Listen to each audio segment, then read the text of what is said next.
ભારત અને પાકિસ્તાન વચ્ચે તણાવ વચ્ચે પરિસ્થિતિ હવે સામાન્ય થઈ છે। રાજસ્થાનના સરહદી વિસ્તારોમાં બજારો જે હતા તે ખુલ્યા। જેસલમેર, બાડમેર, શ્રીગંગાનગર, બીકાનેર, જોધપુરમાં બજારો સામાન્ય દિવસોની જેમ ધમધમતા જોવા મળ્યા। તો બીજી તરફ સુરક્ષાને ધ્યાને રાખી રેલવેએ રાજસ્થાનને લગતી 16 ટ્રેનોને સંપૂર્ણ રીતે રદ કરવાની અને 11 ટ્રેનોને આંશિક રીતે રદ કરવાની જાહેરાત કરી હતી।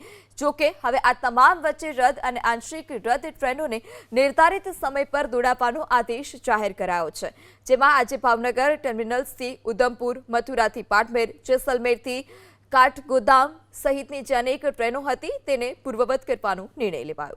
તો બીજી તરફ સુરક્ષાને ધ્યાને રાખી રેલવેએ રાજસ્થાનને લગતી 16 ટ્રેનોને સંપૂર્ણ રીતે રદ કરવાની અને 11 ટ્રેનોને આંશિક રીતે રદ કરવાની જાહેરાત કરી હતી।